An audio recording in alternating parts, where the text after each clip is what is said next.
Pressure does not make a leader weak. Pressure exposes the weakness that the private life never corrected. Write that down in your spirit. Pressure is not your enemy. Pressure is an examiner. Pressure is a revealer. Pressure is the moment when what you practiced in secret walks out into public and introduces itself. Many people blame the storm for what the storm only uncovered. They say, "The pressure made me do it." No, the pressure did not make you do it. The pressure introduced you to the part of you that had never been disciplined. The crisis did not create the appetite. It exposed the appetite. The opposition did not create the insecurity. It exposed the insecurity. The opportunity did not create the compromise. It exposed the compromise that had already been negotiating in the dark. You never know the strength of a bridge by looking at the paint. A bridge can be beautiful, polished, admired, photographed, and still be dangerous. The real question is not, how does it look? The real question is, how much weight can it carry? Because when the weight comes, the paint cannot help it. The color cannot strengthen it. The decoration cannot hold it together. The weight will ask the bridge one question. What are you made of underneath? That is leadership. Leadership is not tested by applause. Leadership is tested by weight. Leadership is not proven when everybody is clapping. Leadership is proven when responsibility sits on you, when people depend on you, when criticism follows you, when temptation comes near you, when nobody is watching but God, and you still have to decide who you are. A building is not proven by sunshine. Sunshine is easy. Everybody looks good in the sunshine. A building is proven by storms. The storm does not apologize before it comes. The wind does not ask for permission.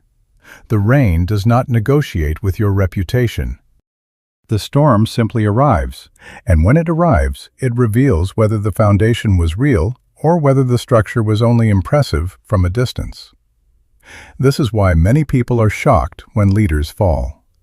But heaven is not shocked. The fall was public, but the fracture was private. The collapse was sudden, but the erosion was slow. The scandal was loud, but the compromise was quiet. A man does not lose his integrity in one day. He loses it one private decision at a time. A woman does not abandon her values in one moment. She abandons them every time she silences conviction to protect comfort. Pressure is the moment when your hidden values become visible. Pressure is the moment when your habits testify. Pressure is the moment when your appetites demand a vote.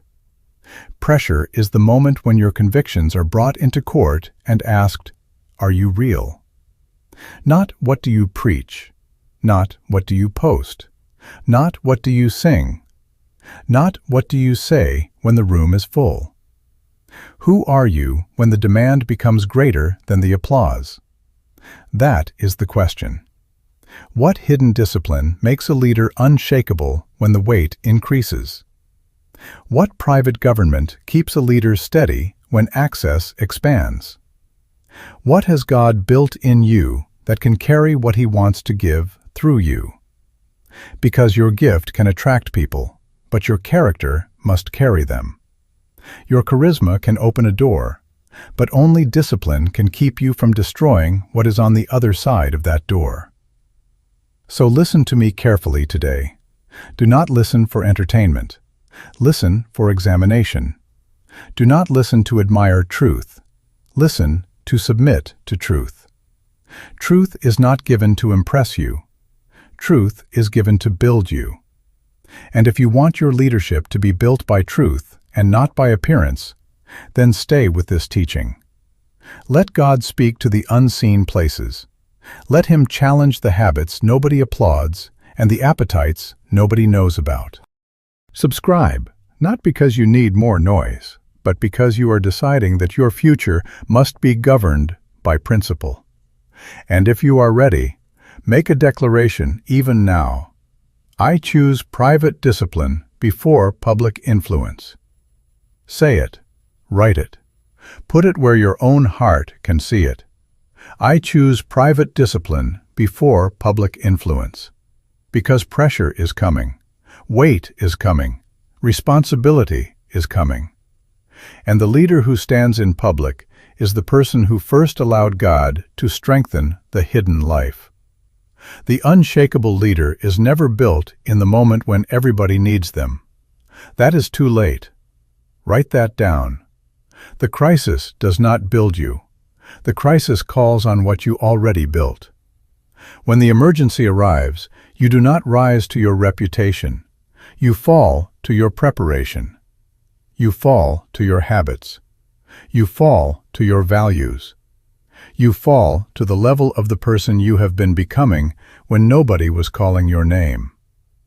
This is why leadership stability is never improvised in public. You cannot suddenly become honest because the microphone is on. You cannot suddenly become pure because the office is large. You cannot suddenly become disciplined because people are now depending on you. Public pressure does not give you character. Public pressure demands character. It asks for payment from the account you have been depositing into privately. And if there were no deposits, pressure will expose the overdraft. Many people want to be trusted before they have been tested. They want the platform before the foundation. They want the title before the training. They want the promotion before the pruning. They want visibility before stability. But visibility does not strengthen weakness. Visibility magnifies weakness. A small crack in private becomes a public fracture when elevation comes. A private disorder becomes a public danger when authority is added to it. This is why you must never confuse charisma with character. Charisma can gather people quickly. Character keeps trust alive slowly. Charisma can make people follow you for a season. Character makes people trust you when the season becomes difficult. Charisma is attraction. Character is foundation. Charisma may open a door, but character determines whether you should have been allowed in the room. There are many gifted people who can speak, sing, preach, build, negotiate, lead, inspire, organize, and influence. They are talented. They are confident. They are impressive. But listen carefully. Talent is not trustworthiness. Confidence is not character. Networking is not nobility. A person can know everybody and still not know himself. A person can stand before thousands and still be collapsing inside. A person can carry a gift and still lack the private government necessary to carry the consequences of that gift. Character is private consistency. Character is who you are when there is no audience to reward you. Character is self-imposed discipline. Character is the prison of your convictions that keeps you free from the slavery of your appetites. Character is the weight underneath your words. It is what gives your yes authority and your no credibility. If your words are heavier than your life, eventually your life will betray your words. Everybody say, consistency. Consistency means the same substance remains under different conditions. Gold is gold in the palace and gold in the dirt. Salt is salt in the kitchen and salt in the desert. A is A in the morning, A at midnight, A in America, A in Africa, A when a child writes it, A when a professor reads it. That is why it is a character. It does not change because the environment changed. The question is, are you a character? Are you the same when you are praised and when you are ignored? Are you the same when you have money and when you are under strain? Are you the same when the person you want to impress walks into the room and when only God is watching? The leader who stands publicly is the person who was disciplined privately before anyone needed them to stand. Before the boardroom, there was the bedroom. Before the pulpit, there was the prayer closet. Before the promotion, there was the private decision. Before the crisis, there was the repeated obedience. Character is not built by one dramatic vow. Character is built by repeated obedience to values. Every time you tell the truth when a lie would benefit you, you are building. Every time you refuse access that violates your covenant, you are building. Every time you keep your word when it costs you, you are building. Every time you submit your appetite to your assignment, you are building. And this building is hidden. That is why many people despise it. They prefer preparation that can be photographed. They prepare the resume. They prepare the outfit. They prepare the brand. They prepare the introduction. They prepare the public image. But they neglect the inner structure. They do not prepare their values. They do not prepare their morals. They do not prepare their ethics.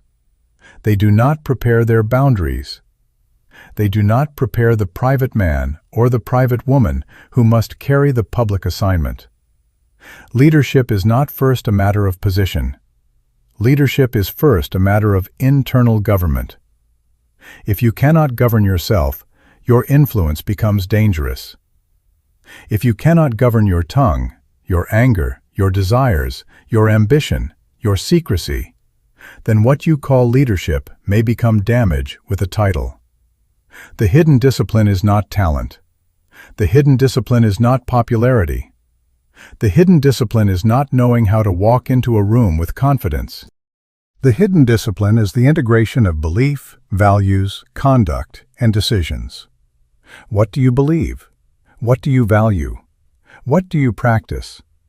What do you decide when belief and benefit collide? That is where character is formed. Not when it is easy. Not when it is convenient. Not when everybody agrees. Character is formed when your values are more important than your advantage. Character is formed when your convictions rule your convenience. Character is formed when you decide, I will not sell my future for a moment. I will not trade my integrity for access. I will not betray my God-given purpose for applause. So do not ask God only for a bigger stage. Ask Him for a stronger soul. Do not ask only for more influence. Ask Him for more integrity. Do not ask only for open doors. Ask Him to make you the kind of person who can walk through the door without losing yourself. Because if you enter dominion without discipline, dominion will expose you. If you enter authority without alignment, authority will reveal the disorder. This is the foundation. The leader is built before the crisis arrives. The public stand is born from private surrender. The visible strength is born from invisible obedience. And this is why God never begins leadership with dominion. He never begins with power. He never begins with the throne, the title, the territory, or the platform. God begins with image. In Genesis chapter 1, verse 26, God gives us the first law of leadership. He said, "Let us make man in our image, after our likeness, and let them have dominion." Now watch the order. Do not miss the order. The order is the principle. God did not say, "Let them have dominion, and then maybe they will become like us." He did not say, "Give them power, and power will make them mature." He did not say, "Give them territory, and territory will teach them truth." No. He said, "Let us make man in our image, first, and let them have dominion, second." Write it down. Image before dominion. Nature before authority. Character before power. This is not religion. This is government. This is not just theology. This is law. God never designed power to be carried by an unformed person. God never designed authority to be handled by a divided soul. God never designed dominion to rest on appetite. Dominion was designed to rest on image. What is image? Image is not your face. Image is not your body. Image is not your style. Image is not your brand. Image is nature. Image means that the thing represents the source. If you see the image, you are supposed to understand the original. So when God said, "Let us make man in our image," He was saying, before I give them the earth to manage, I must put my nature in them. Before they touch resources, they must carry responsibility. Before they exercise authority, they must carry truth. Before they govern creation, they must be governed by me. That means leadership begins with resemblance. You were not created first to rule. You were created first to reflect. You were not created first to command. You were created first to carry the nature of the one who gave the command. If you do not reflect God, you will misrepresent God, and any authority that misrepresents the source becomes dangerous. Image means truth. Image means holiness. Image means responsibility. Image means stewardship. Image means justice. Image means self-control. Image means I cannot lie just because lying will help me win. Image means I cannot use people just because they are under my influence. Image means I cannot take what is not mine just because I have the power to take it. Image means I do not turn dominion into domination. I do not turn leadership into control. I do not turn influence into manipulation. Everybody say, image before dominion. This is the kingdom principle. If you violate this principle, the consequences are built into the violation. You can ignore gravity, but you cannot disagree with gravity. You can jump and explain your opinion on the way down, but the law will still answer you. Principles do not negotiate with personality. Principles do not change because you are gifted. Principles do not bend because you are famous. God's order is fixed. Character first, power second. This is why God protects leaders by forming them before He releases them. Some of you are angry because you want dominion, but God is working on image. You want the platform, but God is dealing with your pride. You want the office, but God is dealing with your anger. You want the audience, but God is dealing with your motives. You want the influence, but God is dealing with your appetite. And you think God is delaying you. No, God is developing you. Delay is not always denial. Sometimes delay is mercy. God does not protect you by withholding purpose. He protects purpose by requiring character. That is powerful. Write that down. God does not protect you by withholding purpose. He protects purpose by requiring character. Because purpose is too precious to be placed in the hands of an undisciplined self. Your assignment is not just about you. There are people connected to your obedience. There are families connected to your discipline. There are generations connected to your integrity. So God is not just saving you from embarrassment. He is saving the people you are called to serve from the damage of an ungoverned leader. Dominion without image becomes domination. That is when authority is no longer stewardship. It becomes ownership. You begin to treat people like property. You begin to use their loyalty to feed your insecurity. You begin to demand honor while refusing accountability. That is not leadership. That is abuse with a title. Leadership without character becomes manipulation. That is when your gift still works, but your heart is crooked. You can speak the right words, but use them to control. You can smile in public, but scheme in private. You can quote principles, but violate them when they cost you something. You can talk about vision, but secretly be building your own throne. That is why God insists on image, because influence without discipline becomes danger. Power must sit on character. Money must sit on values. Access must sit on self-control. These are the tests: power, money, and access. If the image is not formed, these things will not bless you. They will expose you. Power will expose how you see people. Money will expose what you really value.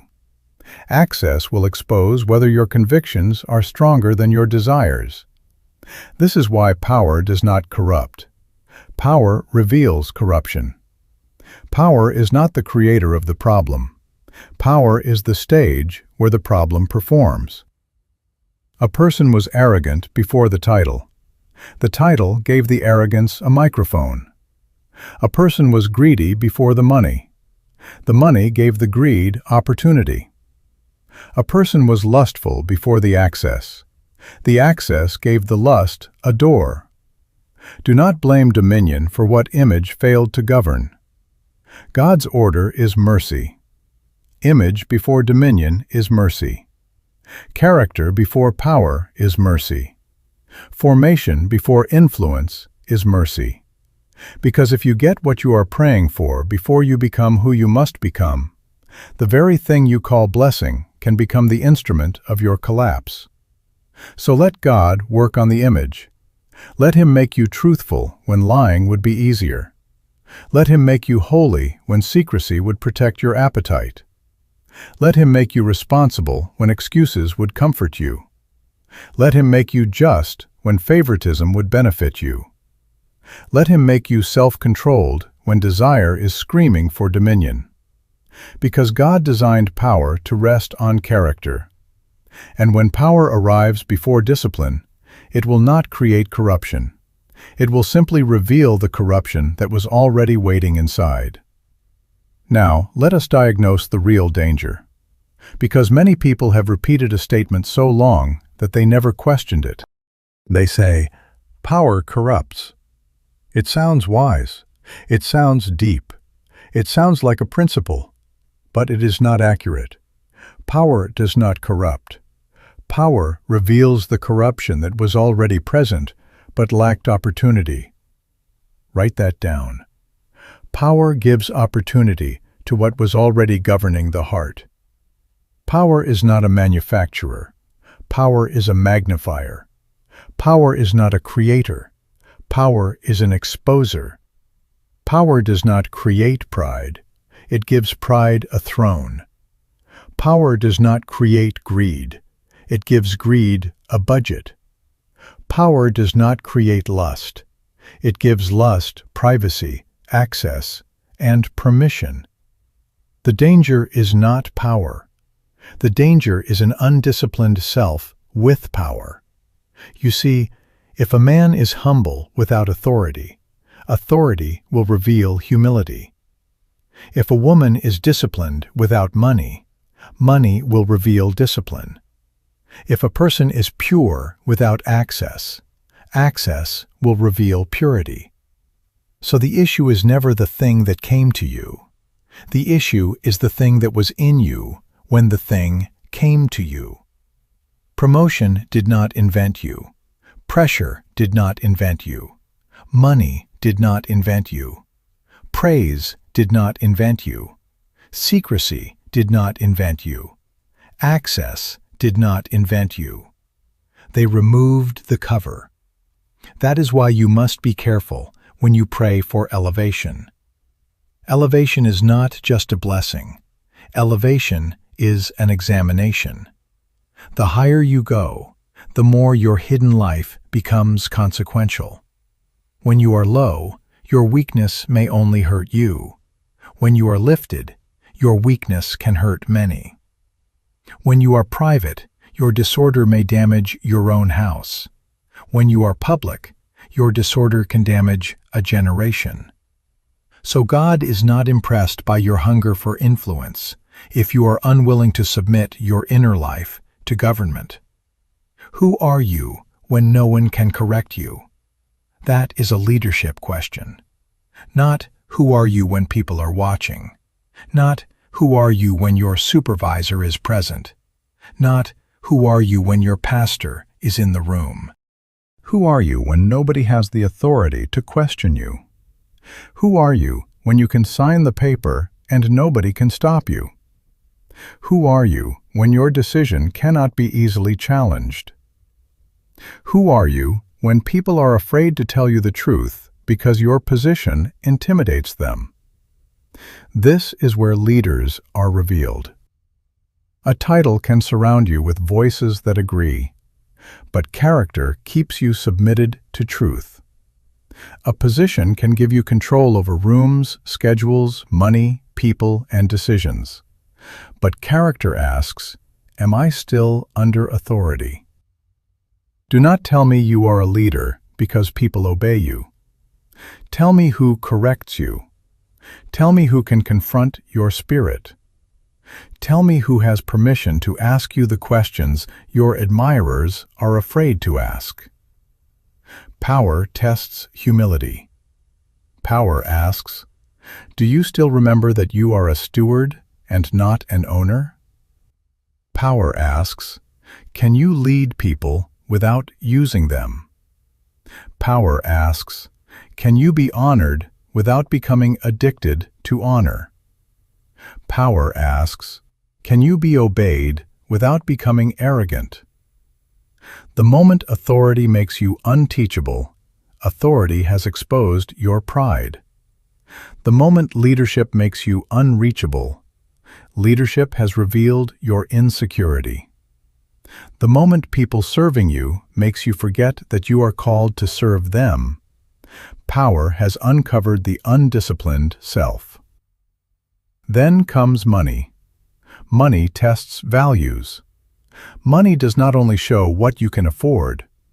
Money shows what you worship. Where your treasure is, there your heart is also. Money asks, are you for sale? Everybody say, am I for sale? That is the question. Can your conviction be purchased? Can your silence be purchased? Can your endorsement be purchased? Can your loyalty be purchased? Can your integrity be rented for a season because the offer is large enough? A poor man can talk about honesty until money knocks on the door. A struggling person can talk about values until a contract comes with compromise hidden in the fine print. Money is a test because money gives options, and options reveal values.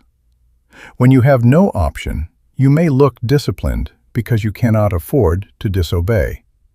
But when money gives you the ability to choose, then your values stand up and testify. You find out whether you value truth or comfort, covenant or convenience, purpose or pleasure, God or gold. Then there is access. Sexual opportunity tests self-government. I know people do not like this one, but truth does not need your permission. Power, money, and sexual opportunity have brought down kings, preachers, politicians, executives, fathers, mothers, and gifted people. Why? Because access is a door, and if there is no government inside, desire will walk through it. Sexual opportunity asks, do your appetites have a master? It asks, are your vows stronger than your feelings? It asks, are your convictions alive when secrecy is available? Anybody can look pure where there is no opportunity. Anybody can sound holy where there is no temptation. But what happens when the door opens and nobody is there but you, your desire, and God? What happens when the message comes at midnight? What happens when the person admires you, flatters you, needs you, and secrecy promises to protect you? That is not the moment to build character. That is the moment character is called to speak. This is why the danger is not pressure itself. The danger is entering pressure with an undisciplined inner life. Pressure only squeezes out what is already inside. Promotion only gives your heart a larger room. Praise only turns up the volume on your private appetite. Secrecy only removes the restraints that external observation provided. Access only presents the opportunity, but character determines the answer. So do not blame the test. Build the person who will take the test. Do not curse power. Govern the pride that power may expose. Do not fear money. Establish values before money gives you options. Do not pretend access will never come. Build self-government before desire finds a door. If power, money, and sexual opportunity reveal the leader, then the leader must not wait until the test arrives to decide who they are. The leader must build a private value system now. Values before visibility. Convictions before convenience. Discipline before dominion. Because when the test comes, it will not ask what you intended to become. It will reveal what you already allowed to govern you in secret. So what is the hidden discipline? It is not what you do when the lights are on. It is not how you behave when the supervisor enters the room. It is not the smile you wear when the camera is pointed at you. The hidden discipline is the daily practice of bringing your appetite, your ambition, your emotion, and your opportunity under the government of your values before those things try to govern you. Write that down. Private discipline is the decision to live by your values before pressure offers you a reward for betraying them. That is character. Character is not an emergency reaction. Character is a prearranged agreement with truth. Character says, I already decided who I am before you came with the offer. I already decided what I will not touch before you opened the door. I already decided what I will not say before the lie became convenient. I already decided what I will not become before the title was placed in my hands. Most people wait until temptation arrives to decide if they are holy. That is too late. Most people wait until money arrives to decide if they are honest. That is too late. Most people wait until promotion arrives to decide if they are humble. That is too late. You do not build a fence after the child has fallen over the cliff. You build the fence before danger asks for a victim. Values are fences. Values are internal boundaries. Values are the lines your soul draws and says, I do not cross here, even if crossing here benefits me. Now listen carefully. Values are not what you claim in a speech. Values are not what you print on the wall of your company. Values are not what you post when everybody is watching.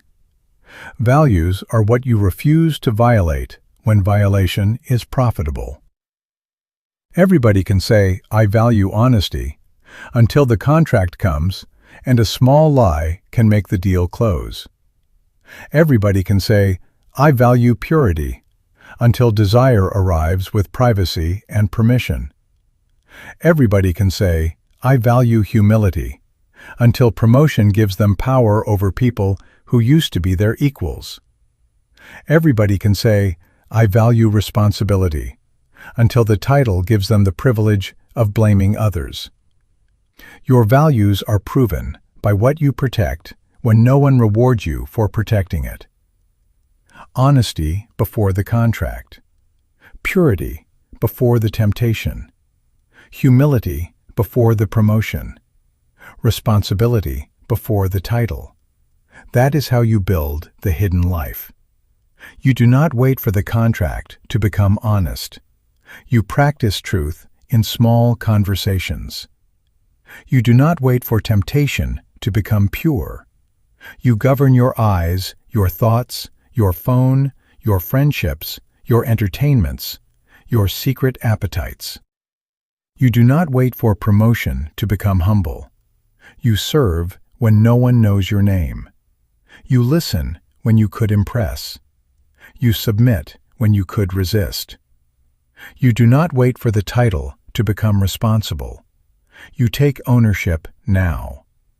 You stop blaming your childhood, your environment, your pressure, your enemies, your lack, your pain, and you say, "Before God, I am responsible for the person I am becoming." This is why you must understand the progression of character. It begins with belief. Your belief system produces your values. Your values produce your morals. Your morals inform your ethics. Your ethics produce your character. Your character becomes your lifestyle. Write it down. Belief produces values. Values produce morals. Morals inform ethics. Ethics produce character. Character becomes lifestyle. If your belief is wrong, your values will be unstable. If your values are unstable, your morals will be negotiable. If your morals are negotiable, your ethics will be situational. If your ethics are situational, your character will be inconsistent. And if your character is inconsistent, your lifestyle will become a contradiction. You will say one thing and live another thing. You will preach one thing and practice another thing. You will promise one thing in public and protect another thing in private. That is not leadership. That is performance. What are values? Values are the things you value. Simple. Do not make it complicated. If you value truth, you will lose money before you lose truth. If you value covenant, you will lose pleasure before you lose covenant. If you value purpose, you will lose popularity before you lose purpose. If you value God's image in you, you will lose opportunity before you lose alignment. Value is proven by sacrifice. You never know what a person values by what they applaud. You know what they value by what they are willing to lose. This is why discipline must be self-imposed. Character is self-imposed discipline for the sake of moral conviction.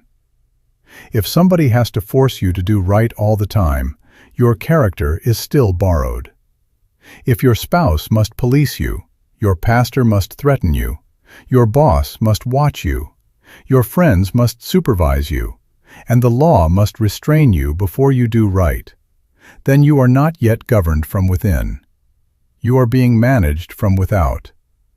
That is not character, that is surveillance. A leader is not disciplined because someone is watching. A leader is disciplined because truth is watching. Say that again. A leader is not disciplined because someone is watching. A leader is disciplined because truth is watching. God is truth. Principle is truth. Conviction is truth. And truth does not sleep at midnight. Truth does not leave the room when people leave the room. Truth does not stop being true because secrecy becomes available. Truth is watching when the door is closed. Truth is watching when the message comes. Truth is watching when the money is placed on the table. Truth is watching when your emotion is hot and your anger wants permission to speak without restraint. This is why private discipline is not religious acting. Religious people can perform holiness in a crowd and betray truth in secret. Religious people can quote scripture and still violate principle. Religious people can lift hands in worship and use those same hands to sign dishonest papers. No, discipline must produce oneness. It must produce integration. It must make you one person. The goal is not to appear disciplined. The goal is to become governed. The goal is not to impress people with public devotion. The goal is to bring the private self, the public self, the spiritual self, the emotional self, the financial self, and the relational self into one life under God. This is where integrity begins. Integrity means integrated. It means you are not broken into pieces. It means the you on Sunday and the you on Monday are not enemies. It means the you in the boardroom and the you in the bedroom are not strangers. It means the you with money and the you without money are the same person. It means the you under praise and the you under criticism are governed by the same values. So build values before visibility. Build morals before money. Build ethics before opportunity. Build character before crisis. Do not wait until pressure offers you a reward for betrayal. Decide now. I will tell the truth before lying pays. I will walk in purity before temptation calls. I will remain humble before honor comes. I will be responsible before I receive authority. Because the hidden discipline is not built in the moment of pressure. It is built today in secret, when appetite bows, ambition submits, emotion is governed, opportunity is tested, and values become the law of your life. Integrity means integrated. Write it down. Integrity means you are one. It means your life is not broken into pieces. It means you do not have a church self, a business self, a bedroom self, an online self, a money self, and a secret self, all fighting for control of one body. That is not integrity. That is fragmentation. And fragmented people cannot carry unshakable leadership, because leadership demands consistency. What is integrity? Integrity is when the thing is whole. If a building has structural integrity, it means the building is not divided against itself. The beams are aligned. The foundation is sound. The walls are connected to what they were designed to rest upon. If the building has no integrity, it may look beautiful from the outside, but pressure will reveal the cracks. So integrity is not appearance. Integrity is alignment. Integrity is not reputation. Integrity is reality. Integrity is not what people think is true about you. Integrity is what remains true when nobody is thinking about you at all. That is why we call letters characters. The letter A is A in the morning, and A is A at midnight. A is A in church. A is A in business. A is A at home. A is A online. A is A when nobody likes it, and A is still A when everybody applauds it. A does not become B because the environment changed. A does not become C because there is pressure. A does not become something else because money is offered. That is character. Character is that which does not change. Why do we call numbers characters? Because 1 is always 1. 1 is 1 in the bank. 1 is 1 in the bedroom. 1 is 1 in the pulpit. 1 is 1 in the boardroom. 1 is 1 in Africa. 1 is 1 in Asia. 1 is 1 in America. 1 is 1 at 2 a.m. 1 does not become 2 because it is lonely. 1 does not become 3 because it wants to impress people. 1 is 1. That is integrity. Integrity means you are becoming one person everywhere. Now listen carefully. An unshakable leader is not perfect. Do not misunderstand me. Integrity does not mean you never made a mistake. Integrity means you do not protect a divided life. Integrity means when God shows you where you are double, you repent.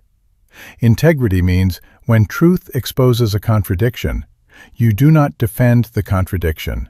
You bring it under government. You do not say, "That is just how I am." No, you say, "That is what must be disciplined until I become one."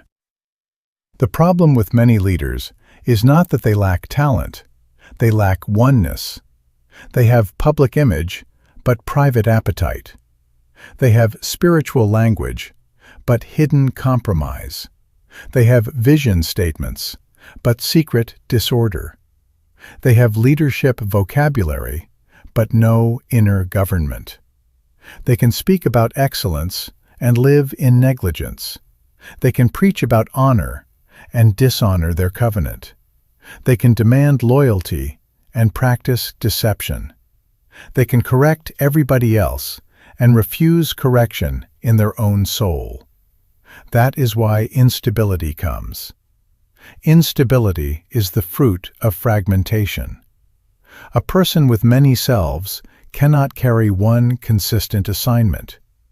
If your convictions change depending on the room, your leadership will change depending on the pressure.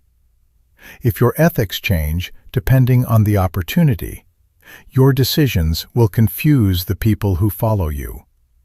If your motives change depending on who is watching, your assignment will be polluted by performance. You cannot lead with clarity when you are divided internally. God is one. Hear, O Israel, the Lord our God is one. That is not just a statement about theology. It is a principle of holiness. Holiness means oneness. It means there is no contradiction in God. God is not love in public and hatred in private. God is not truth on Sunday and deception on Monday. God is not faithful when praised and unstable when resisted.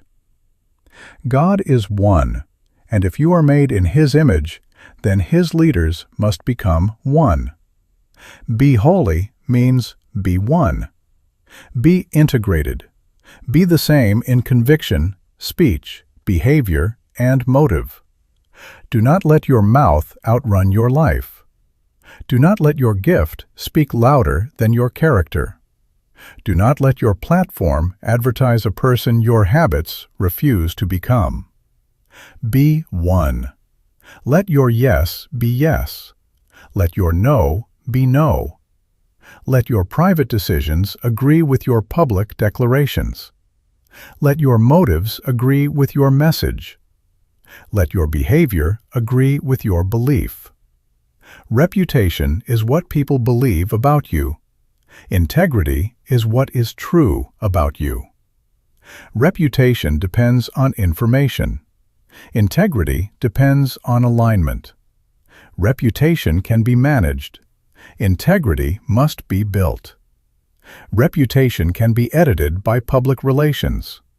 Integrity is written in secret by daily decisions. Reputation is what people say when your name enters the room. Integrity is what God sees when the room is empty. So here is the audit. Where are you double? Do not answer quickly. Where are you double? Where do your words and your habits disagree? Where do your prayers and your patterns contradict each other?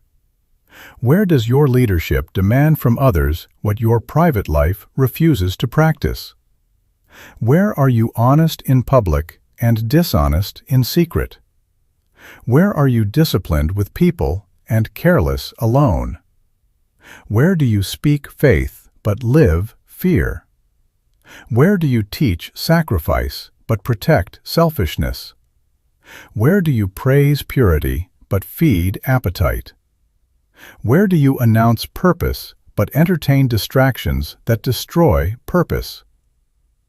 This is not condemnation. This is examination. Pressure will examine you later, but wisdom examines you now. If you find division, do not hide it. Bring it before God. Bring appetite under values. Bring speech under truth. Bring motives under purity. Bring habits under purpose. Bring the secret life into agreement with the calling. Because the goal is not to look whole. The goal is to become whole. Integrated leaders are trusted because people know what to expect from them under pressure. They are not guessing which version will show up. They are not wondering whether praise will change you, whether money will buy you, whether access will move you, whether criticism will break you. They trust you because your private discipline gives predictability to your public leadership. And trust is where leadership begins. Trust is where leadership begins, because leadership is impossible without trust. You can have a title without trust. You can have an office without trust. You can have a position, a badge, a pulpit, a platform, a business card, a chair at the table, and still not have leadership. Because people may obey a title for a season, but they do not follow titles for long. They follow confidence. They follow conviction. They follow evidence that the person speaking in public is governed in private. Write this down. Trust is the currency of leadership, and character is the vault. If the vault is weak, the currency is not safe. If character is cracked, trust is leaking. If integrity is divided, confidence is being spent even while the leader is still talking. People do not always know why they stop trusting you. Sometimes their spirit knows before their mind can explain it. They hear words, but the words have no weight. They hear promises, but the promises do not produce security. Why? Because character is the weight of your words. When character is light, promises become noise. That is why a leader must understand that trust is not only lost in public scandals. Trust is spent privately long before collapse becomes public. Every broken promise spends trust. Every hidden compromise spends trust. Every dishonest report spends trust. Every secret indulgence spends trust. Every exaggerated number, every manipulated story, every concealed motive, every private betrayal, every vow you make with your mouth and violate with your habits, it spends trust. You may think nobody knows, but your own spirit knows. God knows. Principle knows. And what is hidden in the leader eventually becomes atmosphere in the organization. Do not be deceived. You cannot keep violating truth in secret and expect your words to remain powerful in public. Words borrow authority from character. If character is strong, even simple words carry weight. If character is weak, even impressive words become sound.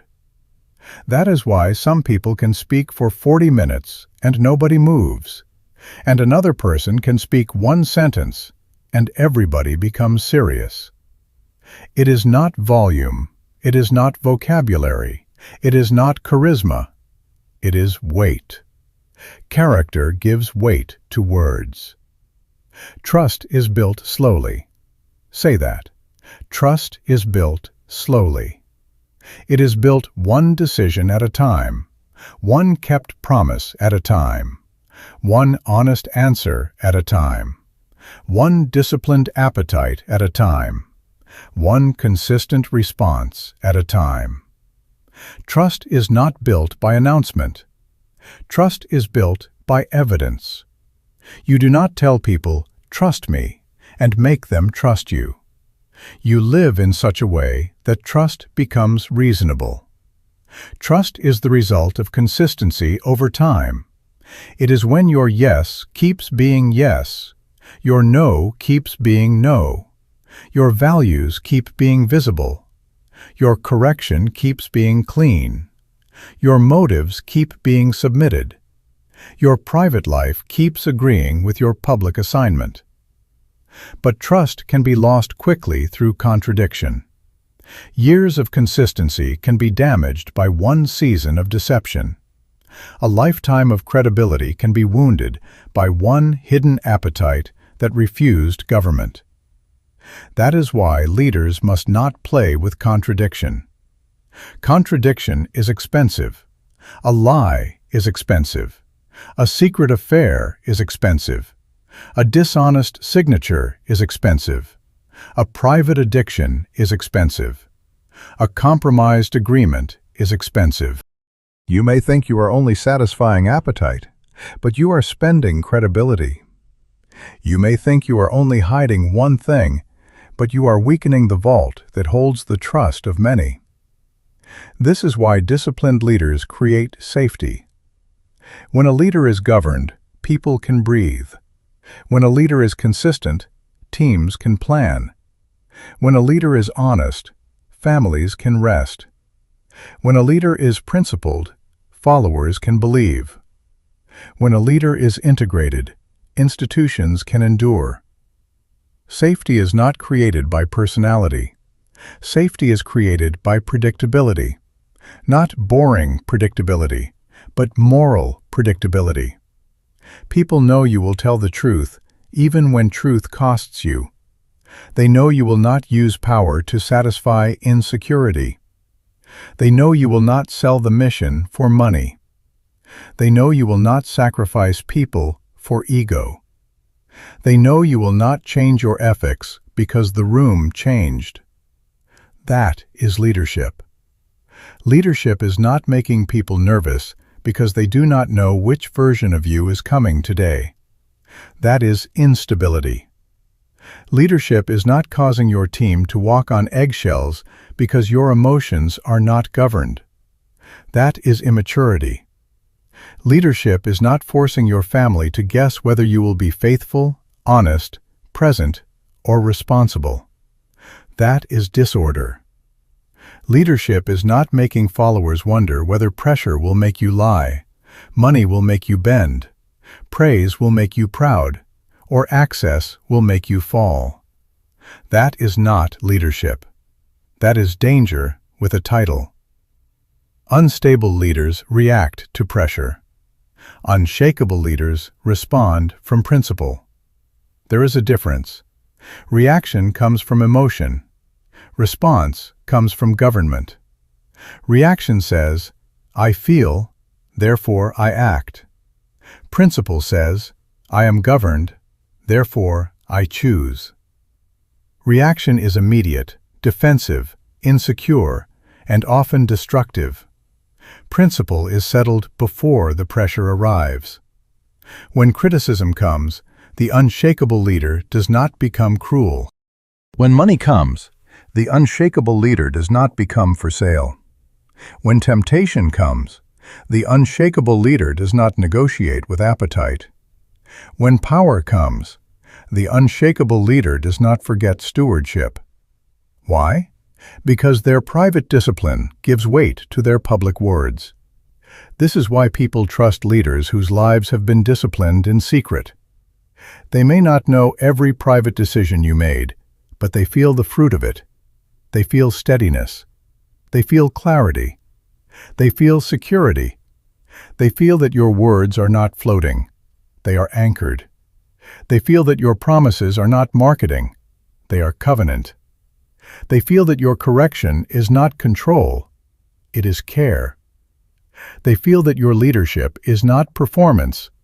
It is principle in motion. So protect trust. Do not treat trust casually. Do not make people pay for your lack of private government. Do not make your spouse suffer because you refused boundaries. Do not make your children recover from your contradiction. Do not make your team rebuild what your appetite destroyed. Do not make an institution bleed because you would not discipline yourself in secret. Trust is sacred because trust carries people's hearts, time, energy, loyalty, and future. When people trust you, they are giving you access to something precious. Do not spend it on temporary pleasure. Do not spend it on ego. Do not spend it on secrecy. Do not spend it on a lie. Trust must be protected with daily boundaries, not repaired only after failure. Do not wait until the collapse to respect the principle. Do not wait until people are wounded to start telling the truth. Do not wait until the scandal to build accountability. Do not wait until the appetite has a microphone, a budget, a hotel room, a password, or an opportunity. Build the boundary now. Protect the vault now. Govern the hidden life now. Because when character is strong, trust has somewhere safe to live. Boundaries are the decisions you make in peace, so you do not betray purpose under pressure. Write that down. Boundaries are not evidence that you are weak. Boundaries are evidence that you are wise. A boundary is a pre-decision. It is a line you draw before emotion starts talking. It is a law you establish before appetite hires an attorney. It is a conviction you install before the opportunity comes dressed like a blessing, but carrying destruction in its hand. Most people fail because they make moral decisions too late. They wait until the offer is on the table. They wait until the lonely night. They wait until the financial pressure is squeezing their mind. They wait until the praise has inflated their ego. They wait until the door is open, the room is private, the money is available, the message is hidden, the person is attractive, the excuse is convenient. That is too late. You cannot negotiate with appetite in the moment appetite is hungry. You cannot build conviction while temptation is singing. You cannot design a standard while pressure is demanding an answer. The leader must decide before the offer. Before they offer you money to bend the truth, decide, I am not for sale. Before the lonely night, decide, I will not medicate loneliness with compromise. Before the financial pressure, decide, I will not steal, manipulate, exaggerate, or deceive. Before the praise, decide, I will not let applause make me forget God. Before the opportunity, decide, I will not call something a door from God if I have to violate God to walk through it. That is character. Character is decision before desire. Character is conviction before convenience. Character is government before access. So you must build practical boundaries. Do not just say, I believe in integrity. Tell the truth quickly. Do not let lies age in your mouth. A lie becomes stronger the longer you protect it. Tell the truth quickly. If you made a mistake, say it. If you failed, confess it. If you do not know, admit it. If you cannot deliver, do not promise it. If the number is wrong, correct it. If the story is exaggerated, bring it back to truth. Every delayed truth becomes a hiding place for fear. Leaders who tell the truth quickly do not have to manage complicated darkness. Keep your financial records clean. Money will test you. Do not play with money. Do not mix personal appetite with corporate resources. Do not borrow from what is not yours and call it pressure. Do not hide receipts. Do not manipulate reports. Do not inflate results to impress people. Do not sign what you know is false. Clean records protect clean leadership. If your money is confused, your leadership will become suspicious. If your books are dirty, your words lose weight. Be clean with money before money becomes a witness against you. Avoid secret emotional attachments. Listen to me carefully. Many leaders do not fall first in the bed. They fall first in the conversation. They fall in the private message. They fall in the emotional dependency. They fall when they begin to tell someone else what they should be bringing into covenant, accountability, prayer, or counsel. Do not entertain what you cannot expose. Do not feed what you cannot bless. Do not build a private emotional room with someone who is not assigned to be there. That attachment may feel innocent today, but appetite grows in secrecy. What begins as comfort can become compromise. What begins as understanding can become betrayal.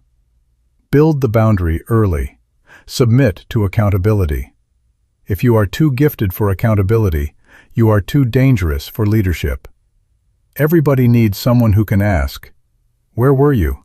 What are you doing? Who are you talking to? What is happening in your heart? What are you hiding?" Accountability is not control. Accountability is protection.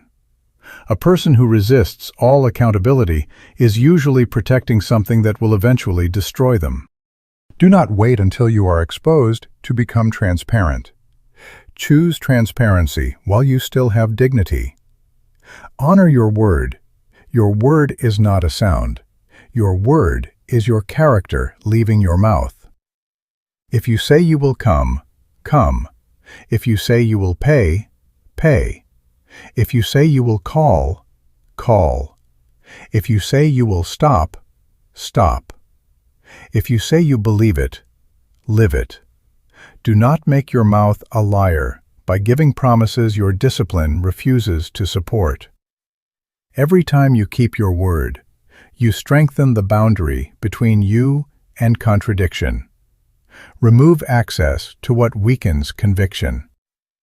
Some of you are praying for strength while keeping access to weakness. That is not spirituality. That is foolishness. Delete the number. Remove the app. Change the password. Leave the room. Stop the meeting. End the conversation. Cancel the subscription. Close the account. Move the money. Block the door. Get rid of what keeps inviting your lower self to lead. You cannot keep feeding a weakness and then rebuke it in prayer. Starve it. Govern it. Remove its access. And let me destroy a myth.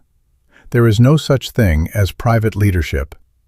There is private life, but there is no private leadership, because whatever governs you privately will eventually lead through you publicly. If lust governs you privately, lust will lead through your decisions. If greed governs you privately, greed will lead through your vision. If fear governs you privately, fear will lead through your policies. If pride governs you privately, pride will lead through your correction. The hidden ruler becomes the public influence. That is why you must never say, "This is my private life," as if your private life has no public consequence. Your private life is the factory where your public leadership is manufactured. Live in such a way that discovery does not terrify you. That is freedom. Transparency is not fear. Transparency is liberty. When your life is aligned, you do not panic when the door opens. You do not tremble when the phone is seen. You do not sweat when the records are checked. You do not have to remember which version of the story you told. You can sleep. You can breathe. You can lead. Why? Because light is not your enemy when truth is your companion. So here is the audit. What must you delete? Who must you stop entertaining? What habit must come under government? What excuse has been managing your future? What relationship keeps weakening your conviction? What access keeps feeding your appetite? What secret are you calling privacy because you do not want to call it bondage? What would you change today if you knew tomorrow it would be revealed? Do it now. Build the boundary now. Do not wait for the test to know your name. Do not wait for the hotel room, the cash offer, the lonely night, the applause, the promotion, the pressure, the screen, the secret, the opportunity. Decide now. Discipline is not punishment. Discipline is preservation. Discipline is how God protects the greatness He placed inside you from being destroyed by the weakness you refused to govern. Boundaries do not reduce your destiny. Boundaries protect your destiny. They keep your gift clean. They keep your purpose focused. They keep your leadership trustworthy. They keep your future from being negotiated by a temporary appetite. Your gift may make you visible, but private discipline makes your gift trustworthy. Write that down. Your gift can open a door, but character decides whether you can stay in the room without destroying what the door was meant to serve. Many people are gifted enough to be noticed, but not disciplined enough to be trusted. They can sing, but they cannot submit. They can preach, but they cannot govern appetite. They can build, but they cannot tell the truth. They can lead meetings, but they cannot lead themselves. And the tragedy of life is not only that people lack gifts. The tragedy is that many people destroy the gift because they never developed the character to carry it. You were born with something to serve the world. I believe that. God never creates anything without purpose. A seed has a tree in it. A tree has fruit in it. Fruit has nourishment in it. Nourishment serves somebody else. That means your gift is not for your ego. Your gift is not for your applause. Your gift is not for your fame. Your gift is the fruit God placed in you to solve a problem for someone else. True leadership is not the pursuit of followers. True leadership is the faithful release of a gift that serves people. Trees do not chase people and beg them to eat fruit. Trees simply produce what they were created to produce, and people come because the fruit answers a need. That is why your purpose must be protected. If your gift is fruit, then character is the root system. If the root is diseased, the fruit becomes dangerous. If the root is shallow, the tree cannot survive storms. If the root is undisciplined, the fruit may appear for a season, but it cannot remain dependable. Many people admire fruit and ignore roots. They admire talent, charisma, intelligence, beauty, influence, creativity, strategy, anointing, and skill. But God inspects roots. God knows that public fruit without private roots cannot feed people for long. The enemy of purpose is not always lack of talent. Sometimes the enemy of purpose is lack of self-government. You can have ability and still lose assignment. You can have opportunity and still lose credibility. You can have vision and still lose trust. You can have a door and still lose the privilege of service because you did not govern the hidden life. Samson had strength, but not government. Joseph had opportunity, but he had character. Samson played with appetite until his gift became entertainment for his enemies. Joseph governed himself in secret, and his gift became provision for nations. Same God, different discipline. Do not confuse being gifted with being qualified. Gift is given. Qualification is developed. Gift comes from God's design. Qualification comes through obedience, discipline, testing, correction, humility, and consistency. A gift can be received in a moment, but trust is built over time. A gift may make people listen, but character makes people safe. A gift may bring you before kings, but discipline keeps you from acting like a fool in the palace. Do not worship your gift. Govern the vessel that carries it. Potential is powerful, but potential is not enough. Potential is what you could become. Discipline is what makes potential dependable. An orchard is not built by potential alone. A seed must be planted. It must be watered. It must be pruned. It must be protected. It must endure seasons. It must submit to process. Potential without discipline is promise without fruit. Potential without character is greatness trapped in immaturity. Potential without boundaries becomes wasted capacity. God hides great things inside people, but He expects those people to submit the hidden thing to cultivation. This is why discipline is not God shrinking your life. Discipline is God strengthening your life. Discipline does not make you less. Discipline makes you usable. Discipline does not bury your gift. Discipline protects your gift from being prostituted by ambition, contaminated by pride, and destroyed by appetite.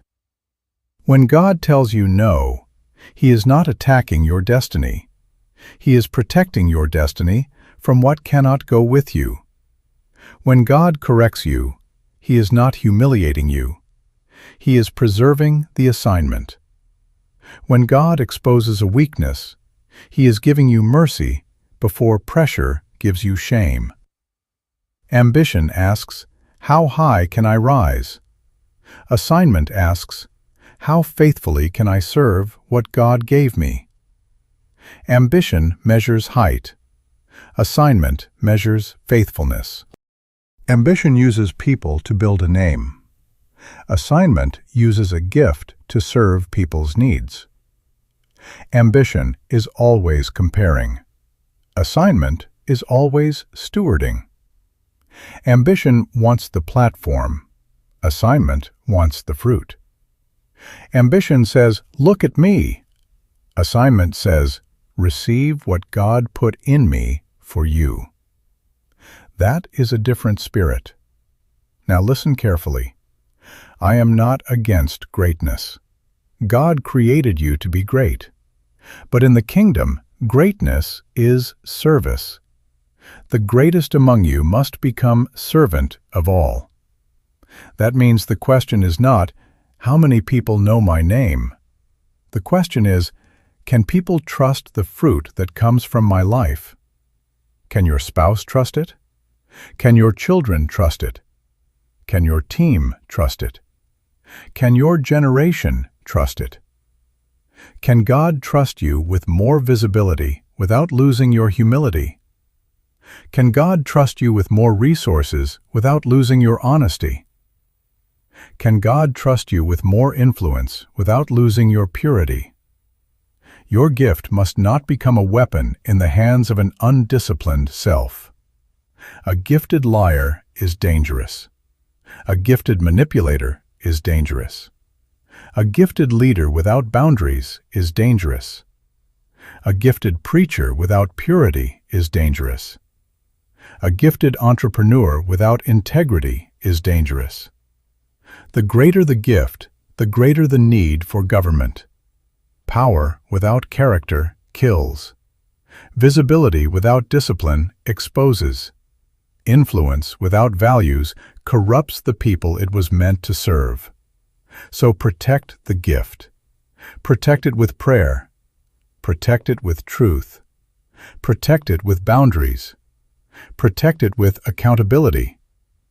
Protect it with clean records, clean relationships, clean motives, clean habits. Do not let temporary pleasure steal permanent purpose. Do not let one secret weaken what God wanted to use for many lives. Do not let appetite negotiate the future of your assignment. You are carrying fruit somebody needs. You are carrying an answer somebody is praying for. You are carrying a solution that must not be contaminated by a private contradiction you refused to discipline. When pressure comes, and it will come, it will not ask how gifted you are. Pressure will ask what you built in secret. The storm does not respect talent. The storm examines foundation. The offer does not respect anointing. The offer examines values.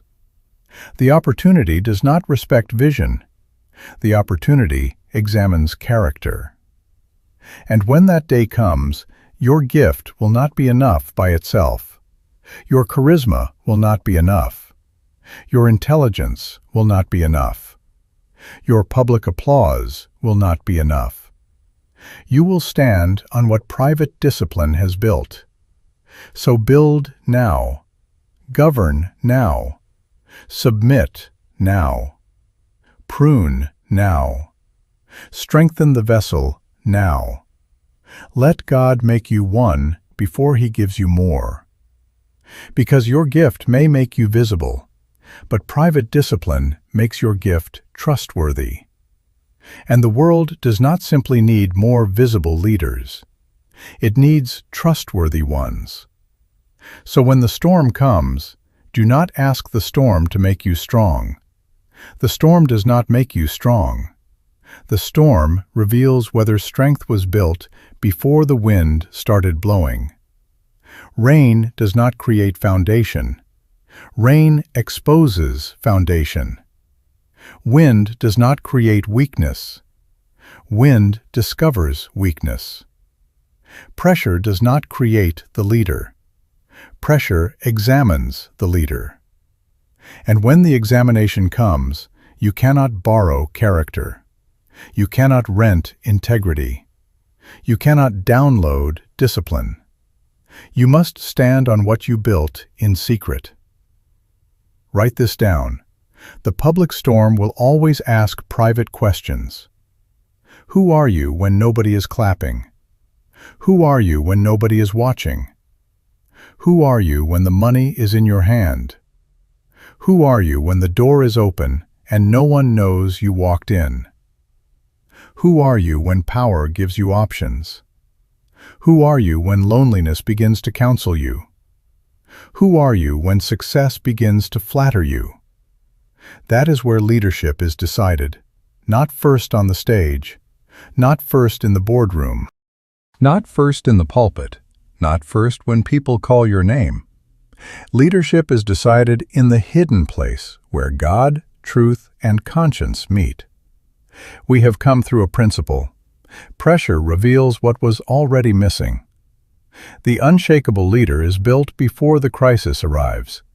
God gives image before dominion because power was never designed to rest on a divided soul. Power does not corrupt. Power reveals the self that was never governed. Values create morals. Morals inform ethics. Ethics produce character. Character becomes lifestyle. Integrity makes you one person everywhere. Trust becomes the currency of leadership, and character becomes the vault that holds it. Boundaries protect purpose before appetite can negotiate it. Your gift may open the door, but private discipline makes the gift trustworthy.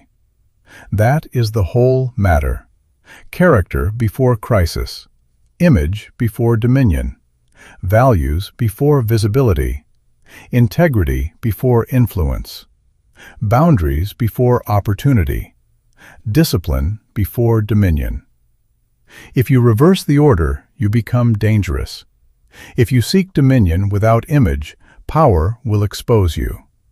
If you seek visibility without values, applause will confuse you.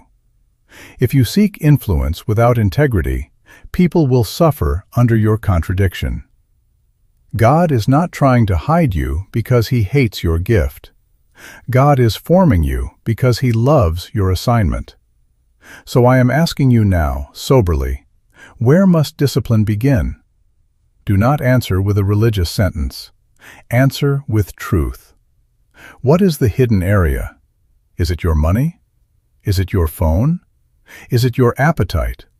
Is it your temper? Is it your exaggeration? Is it your private messages? Is it your pride? Is it your insecurity? Is it the relationship you keep defending because you do not want to admit it is weakening your convictions? Is it the habit you keep calling a struggle, but you have not yet submitted it to government? Name it. Bring it into the light. Put it under God's authority before pressure gives it a microphone. Do not wait for exposure to become honest. Do not wait for embarrassment to become humble. Do not wait for collapse to become accountable. Do not wait for the storm to start digging into your foundation. Let truth form you now. Let the Holy Spirit govern you now. Let principle correct you now. Let values discipline you now. Let boundaries protect you now. The mercy of God is not only that He forgives sin after failure. The mercy of God is that He warns you before failure. A warning is mercy. Conviction is mercy. Correction is mercy. Accountability is mercy. A boundary is mercy. Say this with me and mean it. I will not wait for pressure to expose me. I will let truth form me in private. Say it again. I will not wait for pressure to expose me. I will let truth form me in private.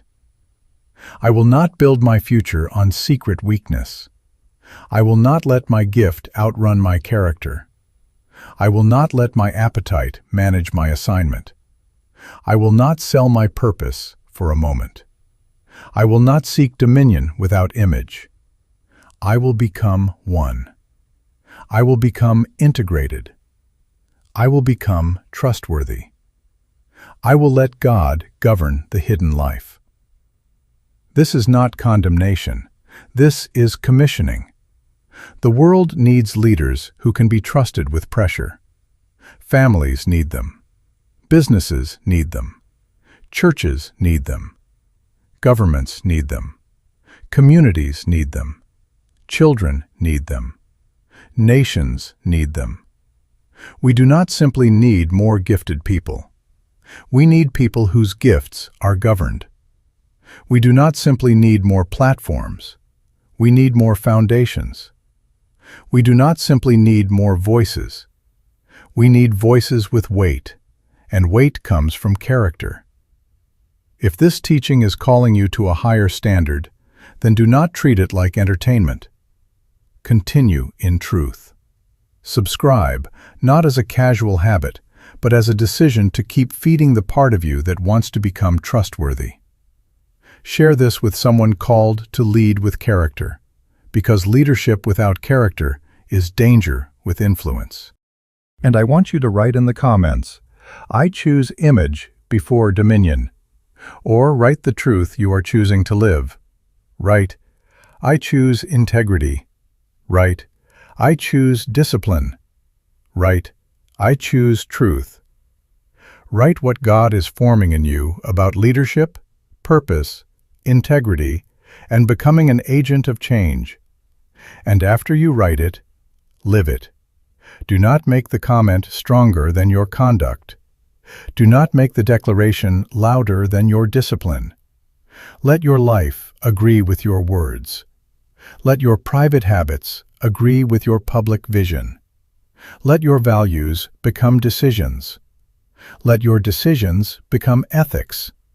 Let your ethics become character. Let your character become lifestyle. Because when the storm comes, and it will come, you will not rise to your wish. You will stand on your foundation. And the leader who lets God govern the hidden life becomes unshakable when public pressure arrives. Unshakable leadership is not born in applause. It is built in secret, with God, truth, values, boundaries, and daily obedience. Build there. Stand there. Lead from there.